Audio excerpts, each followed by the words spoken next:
Origin just wants to reaction. This is top 10 most criminally misunderstood animals by channel Casual Geographic. Yes, another Casual Geographic video. There's a lot of animals I'm guessing they're misunderstood, at least by the average person. Let's just say I'm an average person. So I'm misunderstood a lot of animals before watching all these videos. Yeah, the most, biggest element is like their intelligence. At least that's what I think. People don't know what to think of when they think of intelligence, like how are certain animals different than humans, what intelligence even mean, right? Do they have complex thought, right? Do they feel things, people are usually surprised by things like that, like, okay, certain animals like have anxiety because they're constantly scared and things like that, right? People have this misconception, like a lot of animals are closely like goldfish or something, right? They'll forget something 10 minutes before or something, and they just like are in auto drive or something. No, that's not really case, right? What happens to them every day will also stress them out, right? The same way it would stress you and me out, I guess, right? So yeah, when you think of these things and realize how fucked up situations certain animals live in, it's just horrifying, man. So yeah, this is gonna be an interesting video. Remember, if you like my reaction, don't forget to subscribe. So that way I know which type of videos to react to more. I like animal zoology type of videos, mostly from Casual Geographic, Tier Zoo, Frank, things like that. But Casual Geographic mostly because he uploads the more frequently, and he has like like different topics, right? He wants to talk about. Before it was just like TikTok style thing where he was just like group 4 or 5 short videos together. But now he has theme, which is like awesome. It's like the whole scripted thing. So yeah, let's watch this one. Can recognize their caretakers and show affection, will bond with certain individuals and follow them around, will often bring someone an object and play tug-of-war, gentle, inquisitive, and very intelligent. You'd think all this was from someone describing their dog. Actually, these quotes are all from people talking about vultures. The Jurassic-sized graveyard griefing alopecia pigeon actually has the personality of an imprinted puppy. You might not know that, because most times people see one, it's either thousands of feet above the earth looking for death, or on the ground feeding off it. Truth is, the vulture just might be the most generationally misunderstood bird, and in the spirit of Earth Day, I'm going to be talking about the top 10 most maligned and honestly reputationally screwed over animals. In my biased opinion. You can't please everyone, but I like my list, so let's get into it. Starting off, it's not hard to see how vultures got done dirty. It's pretty hard to earn public favor when you dive bowels deep in a bloated buffalo for a living. Then you add the fact that they'll leak liquid nasty all over their legs to stay cool, projectile vomit in self-defense, and in a world of pretty privilege, vultures have a homely handicap. But anyone who's worked with them— all of them. I think you are in Top Gear. Oh, that's insane. I just remember that, right? I'm pretty sure Clarkson was saying that the vultures have to like pee on their leg constantly. Because some vulture or something like crapped on his car or something. Yeah, I remember that. That's insane. We'll swear by how smart they are. They're arguably the smartest birds that aren't corvids or parrots, and they're part of the exclusive group of animals able to make and use tools, with Egyptian vultures using a rock to have an ostrich-sized omelet. And yeah, get on their good side and it's like having a lapdog with wings. Apollo was a turkey vulture who apparently caught feelings for her caretaker Dave. They're also smart enough for a vulture vendetta to be a real thing. But what makes them underrated is just how much worse our quality of life would be without them. Botulinum toxins is the deadliest natural substance known to man, and vultures eat it like candy. Vultures can also tank tuberculosis, anthrax, and even the bubonic plague. Folks associate them with death and disease, but that's exactly what they help prevent. And if you want to know what happens when you avoid vultures, look no further than India. With about a 99% loss, vultures in India suffered one of the worst bird blights in history, mostly thanks to a drug given to cattle that also caused kidney failure in the feathery coffins. And with less of nature's cleanup crew taking care of expired bodies, the number of feral dogs went up, and so did cases of rabies. And if you remember my Halloween video, a rise in rabies might be the biggest jihad to the human race. But that's not the only social work vultures offer for free. The turkey vultures— and in India, of all places, right? Densely populated. Yeah, rabies, that's what you need? Yeah, it's not like panicky enough. See, that's how closely tied ecosystem is, right? Vultures go down, dogs go up, like rabies comes up. Like, what the fuck, right? Because something was put in a cattle that, had kidney failure in vultures. That's how delicate. It's like cobweb, right? That's how our system is. 1 or 2 strings get damaged, the whole system like vibrates and just like, yeah, that's insane.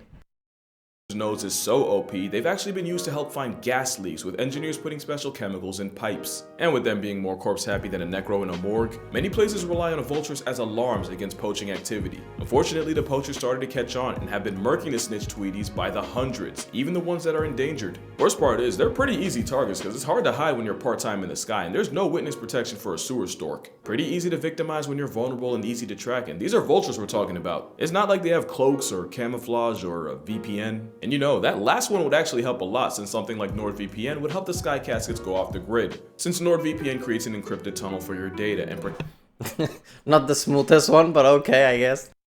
protects your identity by hiding your IP address, which means, unlike vultures, you can disappear to a place no poacher can find you. Another difference is, where you can find a flying carcass merchant anywhere that isn't Antarctica or, weirdly enough, Australia, NordVPN allows you to connect to one of thousands of servers across countries all over the world. Which means if you want to enjoy some wild Australian entertainment without entertaining the Australian wild, the servers of Down Under are only a click away. And where Vulture's clearly invested in being a tank of a raptor, with reliable servers, you never have to feel like you sold your speed for security. And like how the V-Bird's liquid assault protects it from bacteria, NordVPN's threat protection shields you from ads, trackers, and malware, along with a dark web monitor to make sure your personals don't end up in the wrong place and leave you more violated than a past tense pig. So to get the most out of your streaming service, you go to nordvpn.com/casualgeo for an exclusive deal on a 2-year plan plus 4 months extra. With Nord's 30-day money-back guarantee, it's virtually risk-free.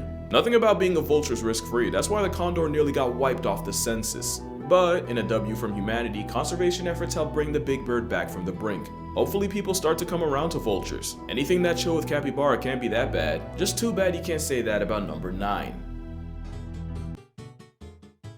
The Grim Reaper once...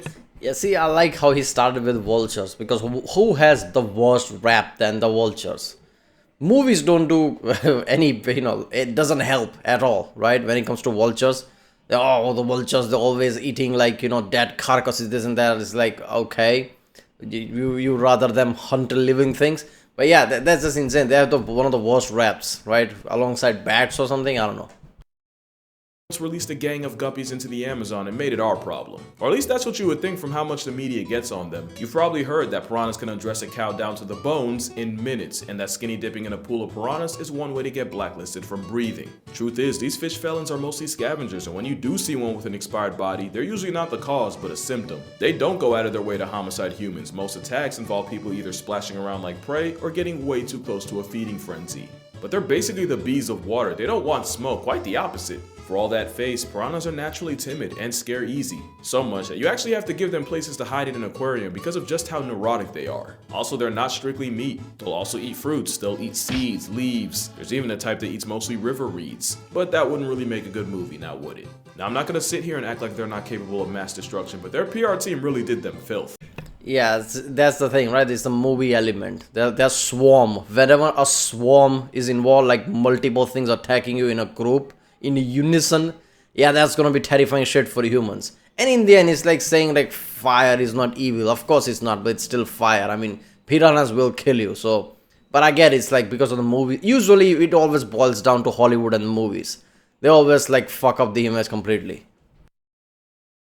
Jeremy Wade sat in a pool of allegedly trigger-happy piranhas and didn't even get touched. And the whole cow story came from a Theodore Roosevelt hunting expedition where he saw it happen. The catch is, the guides wanted to impress the president, because who wouldn't? So they actually netted off a section of the river and starved the fish in it for a week, only to feed them with a cow while Roosevelt was watching. And just like the cow, the piranha's reputation never recovered. Sometimes all it takes is one incident to royally screw over an animal. Something next on the list. Alright, that thing about the guy just sitting in a pool while piranhas not even touching him, that changes the whole element, right? Because that alone tells you everything. You think like piranhas are always like shark type, always hungry, right? They're gonna attack you regardless of what. That's not really the case. Only if they're hungry or something, when they're starving or something. That changes the element. Knows all too well. Let's just get this out the way. There are some deaths where you never forget where you were the moment you found out. For me, that's Kobe Bryant, Chadwick Boseman, and of course, khaki animal Jesus, aka Steve Irwin. And many have had smoke for stingray kind ever since. But before you go wage war on a water waffle, first we gotta talk about just what went down. For one, Steve Irwin got struck directly in the heart, causing massive bleeding. He also never traveled with anti-venom, because anti-venom was anti-Irwin. Wouldn't have mattered anyway, because it wasn't even the venom that did it. Again, it was the bleeding. Stingray venom isn't even all that fatal. And at the time, it was only the second reported stingray-related death in Australia since 1945. It took over an hour for him to get to emergency workers, but again, it probably wouldn't have made a difference. The point is, literally everything that could have possibly went wrong. Like piranhas, stingrays are what a New Yorker might call a scary ad that would rather run away than run a fade. I went to the Cayman Islands a couple of months ago and visited Stingray City, and as someone religiously terrified of the ocean, I can tell you, the crepe of the coast is in fact chill like that. Pro tip, if you're ever walking around stingrays, do the stingray shuffle. You're just going to want to drag your feet. Basically, you don't want them to leave the floor in case RNG makes you turn a ray into a welcome mat. Other than that, unless you're a crab or a fish, you really don't have much to worry about. Besides, let's not act like Steve Irwin, the same man that took a love bite from a cobra and said sorry to the snake, isn't somewhere in the afterlife eternally apologizing to the stingray for spooking him. Stingrays have been misunderstood ever since, but we can drop the vendetta. If we know anything about Steve, that's exactly what he would have wanted. Yeah, I think whenever something has a psychological element behind it, or something has a poison, something can just kill you with a one sting, one touch, this and that, there's gonna be like terrifying stigma around it, right? That's what we humans do. That basically comes from all the caveman times, right? Survival instinct is basically whenever you don't know something, you only know 2% of something, you will make 98% up. You have to have 100% picture. Otherwise, it's not going to work. So you will make it up. You will amplify it based on the 2%. It's not like, oh, we don't have the picture, let's not think about it. No, humans will make it up. That's why sometimes you think, oh, what, I don't know why I'm afraid of these things. I'm close to it. It doesn't look scary at all. Yeah, because that's how human mind works. It always amplifies things. And the media doesn't help either. So shit like that.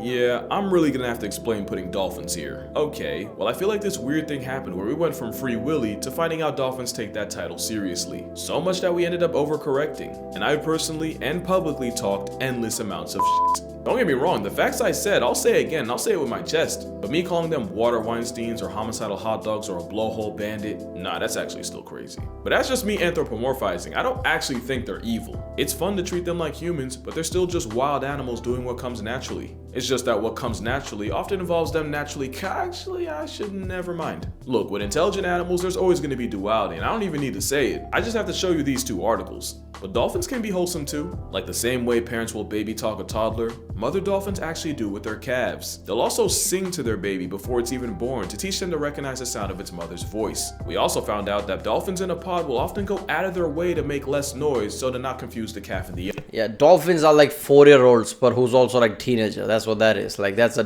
disastrous recipe. Oven. And when it's out, being a helicopter parent means mama dolphin won't sleep for up to a month straight. There's also decent evidence that dolphins get excited around pregnant women because they can detect the fetus and understand the implication of new life. And of course, there are stories of dolphins saving people from drowning and sharks. Hey man, I'm not going soft. I'm still gonna get my jokes off whenever I can. I just feel like because they're so smart, people make the mistake of holding them to human standards, which is pretty unfair considering a lot of humans don't even reach those. Dolphins aren't Disney characters or the spawn of Satan. They're just them. And as the final boss of dolphins, you can go ahead and put orcas in that too. The greatest trick squirrels ever pulled was convincing the world they're just whimsical, nut-loving creatures, when they're actually rodent psychopaths profiting off pretty privilege. They'll eat things like baby birds, baby bunnies, and even snakes. Red squirrels are also part-time cannibals, with males that'll seek and destroy any pups, only to get with the mother of the kids they just murked. Let's not forget that time a group of squirrels dismembered a dog for barking too loud. Also, the number of squirrels with manslaughter charges is higher than you think. It's estimated that chew-happy bushtails cause up to 30,000 fires a year, not only costing millions in damage, but likely barbecuing human collateral in the... Okay, that makes no sense to me. What do you mean dismembered because barking too loud? Squirrels basically live in cities. There's always noise about cars and things. They got angry because of dog? That feels weird. You'd think that they'd be adapted by now. process. There was even a time a squirrel damaged the electrical system of a complex with NASDAQ, freezing computers and crippling the market for over an hour. That wouldn't be the last time. In fact, one did the exact same thing 7 years later. Now, I know I'm doing the squirrels what I just admitted I've done to dolphins, but in my defense, I have a bias. I once got jumped by a pack of squirrels in Manhattan, and that was one half of a sandwich I never got back. Moral of the story, there's a reason the smartest man in the universe immediately took a knee in the face of the acorn mafia. And here you have another case of animal gaslight. Pigs only get the reputation of being dirty because we keep them in filth. In reality, pigs are pretty clean, and when they have a choice, they'll refuse to poop anywhere near where they eat. Pigs are arguably smarter than cats and dogs, and most experts say they're more trainable too. They somewhat passed the mirror test, and some were even taught to play video games. Hold up there, so whenever they show like a mud is shown to a pig and pig just happily runs and like roll around in mud, that's not real? Are you telling me if they have option to not roll around in mud, they won't? Because that's like gaslighting to the another level, if that's the case, right? Because that's a, like pigs not liking mud is like insane. That's what everybody has been told, right? Everybody was gaslight if that's the case. In '98, Lulu the potbelly saved her owner from a near-fatal heart attack by rushing out into the road and playing dead until she could get someone's attention and lead them back home. I also feel like we forget how well pigs did without us, and from the Red River hog of the Congo, to the pygmy hog of India, to the bearded Borneo pig, the swine smart enough and adaptable enough to live virtually anywhere. On a dolphin-type beat, mother pigs will often sing to their piglets while nursing, and speaking of piglets, they can recognize their name at only 2 weeks old. You can argue pigs are everything we value in an animal. They're intelligent, they're affectionate, they're super trainable. Because they were bred for food, they got big screwed. Look, I'm not gonna virtue signal. You can give me 101 facts on cows, I'll probably still be out here door dashing McDonald's. But it's pretty criminal what we did to the pig's PR. Put it this way, this guy would have been by far the smartest character in the barnyard. They deserve way better than what they've gotten, and I'm not saying you have to give up bacon. All I'm gonna say is, according to cannibals, the closest tasting thing to human meat is pork. I'm gonna let y'all meditate on that. Rats are... Yeah, one thing for damn sure, if humans like something to eat, they're not gonna think about it twice. Even if you discover tomorrow, like, okay, pig is one of the smartest creatures on the planet, look at that, scientists had it all wrong. Pigs are pretty smart. They have like close to human-like thought. It won't make any difference. Oh, I need pork, that's what I need. It's never gonna change.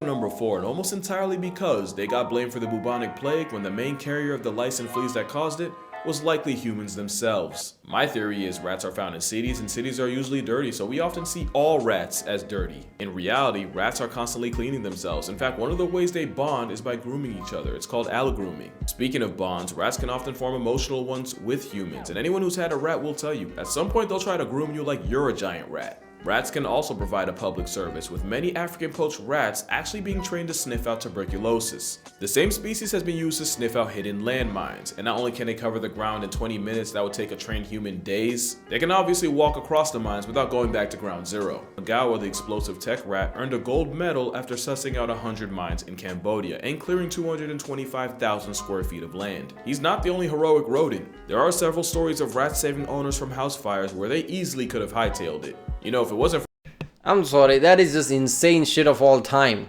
That basically literally takes the top spot for me. Basically a small rat who people basically roadkill and don't even think about it, just cleared your minds that you put there to kill people. An animal just intervene in humans killing each other element of the highest level, clearing fucking minds. That is some next level shit. That rat should be like, plastered on paper all around the world. Like, look at this, look at you a-holes, that rat did something, right, that you should have done, right? You put mines there, this rat cleared it with the medal and everything. That's insane. For the bad PR, rats just might be the top pet. Only bad side with them is they have short lifespans and your feelings will get hurt. You know, the fact that this is the only animal that needed a trigger warning is enough to put spiders at third. Now, I'm not going to downplay arachnophobia like I didn't used to backpedal to pigeons, but spiders are a great example of bark being way worse than their bite. Take the tarantula, they're like the granddaddy of arachnid anxiety, but not only is their venom about as bad as a bee sting, not only are they so fragile they can literally explode if they fall a couple feet. Unlike bees, there's no record of tarantula venom terminating a person. Of course, there's thousands of types of tarantulas, and some are more of a jihad than others, but then you have the ones that adopt frogs as nannies, with the frog eating all the insects that could grief the spider's eggs, and the frog getting an 8-legged bodyguard. Truth is, there's about 50,000 species of spiders seasoning the earth, and less than 0.1% of them are a legitimate threat to your life. And that doesn't include the smallest spider in the world, the patou de bois, or jumping spiders, which are literally small enough to wear water as a hat. And when you add the fact that they basically have paws to help them walk vertical, and that some like the wolf spider can purr, are spiders not just the cats of insects? Oh my bad, arachnids. According to the CDC, the number of people murked by spiders a year is 7. You're more likely to get slept by a vindictive vending machine. Okay, you're not impressed. How about this? Spiders eat up to 800 million... 7 of on the planet? That is insane. Which means somebody going to sleep and not just waking up is higher than anybody dying from spider, right? Because there's like very slim chance when you sleep, you're probably not gonna wake up. Extremely slim chance. At a point where it will probably not happen. But, you know, yeah, that's still higher than the spider thing. 7 on the whole planet. That's insane. Tons of insects that could otherwise destroy crops. If Thanos had beef with spiders, not only would there be way less food, it would be stupid expensive. You can thank spiders for a 4 for 4 not setting you back 400. Not to mention all the pesticides we need to stay alive would ironically turn the Earth into a disaster movie. Look, I'm not saying you got a cape for spiders, I know I'm biased. In fact, bias is probably why the next animal's number 2. I love Lion King, but they'll forever catch smoke for convincing an entire generation that hyenas are, well, that. Hyenas got profiled as scavengers when up to 95% of what they eat is something they can get credit for killing. Gaslight goes crazy because the literal Lion King poaches more food from hyenas than hyenas hoe lions. And since the Laugh Happy Vice Trap eats every part of an animal, like land vultures, the world would be a... Let's be honest, people kind of know that, right? No way hyena's gonna poach more from land than lion will do to hyena. I'm like, wait a minute, is he gonna talk about lion? Because that's like, no, lion is like one of the most overly understood. I don't know how to say, like people like, you know, compare themselves to lion this, lion that. So lion is like opposite of that spectrum, isn't it? Right? People talk about lions, how they're prideful, this and that. Sometimes when you really think about it, tigers are more prideful than anything else, right? When you think about how, you know, they treat, you know, their spouses or whatever, right? The stories of tigers basically, you know, like taking revenges and shit because of, like, you know, killed the female tiger. So a lot of instances like that, right? Tigers are kind of like more prideful than lions are, but still lion have that stigma around it. A much nastier place without the meerkat on a bulk. Everyone wants to shit on the garbage man until he quits and leaves you with the shit. But honestly, it's the stupid part that gets me heated. In experiments, spotted hyenas actually perform better in cooperative problem-solving tests than chimpanzees. You know, the chainsaw with thumbs we share 98% of our DNA with. Hyenas are way smarter than they get credit for. Take Waffles, for example. Waffles was a lady hyena in a clan, and at the very bottom of it, no less. And in just a year, she went from the dirt under the ladder to the alpha at the very top, and she didn't even have to fight for it. All she needed was the power of friendship. No, I'm serious, Waffles slowly... Okay, I think the reason behind chimpanzee and hyena thing is same reason why 1,000 years ago, 100,000 years ago, humans were kind of different than us. Right now, if we like find a problem like, oh, that's too stressful, fuck it, I'm just gonna sit on my chair, drink my beer or something, watch something on TV. I'll do that tomorrow. That's the element. Chimpanzees can basically do shit and just like climb up a tree and be fine enough wherever in their meta, let's just say. Hyenas have to worry about lions all the time. So they're constantly on the edge. So they have to be on like 110% brain power all the time. So if they can solve something, they will solve something. Right? Well, chimpanzees, like, maybe not now. It's like some chimpanzees will be smarter, some will not. Shit like that, basically. He made the right friends, built alliances with other low ranks, earned favor with some of the higher ups, and before the ones at the top could even realize it, the hyena named Waffles had caused what scientists would later refer to as the syrup rising. And you'd think she'd go power hungry once she got the throne, but nah, the opposite. She never switched up on the ones that got her there, and there were even times where she helped feed the cubs of low status moms. Cause hyena hierarchy is more about social networking and climbing the corporate ladder than just running fades all day. See, you wouldn't know that from just watching Lion King, and while some are starting to come around to this giant maligned mongoose, one movie ruined the last animal's rep damn near permanently. There was no way sharks weren't getting the #1 spot, and really, any way you look at it, we did this overgrown grief guppy grimy. How about the fact that the sharks... Yeah, I should have seen that coming, because if there's one animal that would say, like, it's like basic. I just gave an example in the earlier part of this video about fire and the shark, right? Shark is not evil, but shark is shark. It's like fire, it will kill you. That was my mentality. So clearly that's going to be number one, because even I'm wrong at that. I'm average Joe, let's just say, when it comes to things like this. So if I get something wrong, that's probably going to be number one spot. KD ratio is about 10 a year to the 100 million that get murked by people. What about the fact that a coconut to the dome or a bathtub accident is way more likely to flatline you than a shark? There's the fact that we have over 500 species of them, but really only about 4 are seen as legitimately dangerous, so I don't blame you for folding the great whites, tiger sharks, bull sharks, and the underrated oceanic white tip. But this is a shark, and it's unproblematic to anything that isn't plankton. Same thing with the basking aka Kirby shark, which is really just a giant pacifish. Then you got white tip reef sharks that are not only non-aggressive, they cuddle each other to sleep. And you can't forget the lemon shark being the golden retriever of the sea that'll often form bonds with divers. Blondie was an 8-foot lemon shark that would go up to divers, but the only thing she'd be hunting for is attention and affection. And while yeah, I'm not exactly a huge fan of this, at the end of the day, I wouldn't want a shark in my living room. You can't be mad when you go into theirs. Because if there's one thing you should take from this video, calling it shark-infested waters is really wild disrespectful. But yeah, that's gonna do it for this video. Make sure you drink water, hug your mother, and maybe give guppies a break. I promise you loan sharks end way more lives. Shout out to NordVPN for sponsoring this video, and I'ma see y'all in the next one. Cuidado, cuidado.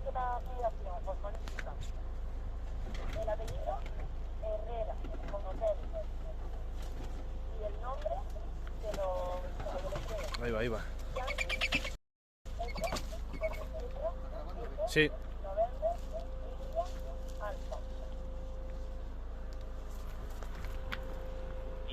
Ahora venga, a volar. ¿Eh? Okay, there you go.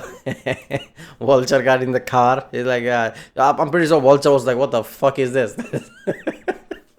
Why is everything like looks different and like encased? Where am I supposed to fly? There's not even sunroof here. Okay. What kind of a car doesn't have sunroof in 2024? That's what Vulture's thinking. Alright. Yeah, shark thing is that, first of all, I don't like when people, even if shark is friendly, you shouldn't do that because it's a shark. The problem with that is like, when out of 100 there will be a one time where somebody gets like murked, let's just say, by a shark, and the shark will be blamed, right? That's the fucked up thing. Whenever humans do stupid shit, humans are never the one who gets blamed. It's always like, oh, it's a shark killed this, let's hunt the shark, this and that, right? There's also there was a stat, right? Where the shark attacks happens is like at shallow waters. Yeah, because that's where the humans are. Humans are gonna be at shallow waters. They're not gonna be in deep water. So that's, you know, shit like this. Shark always gets the blame.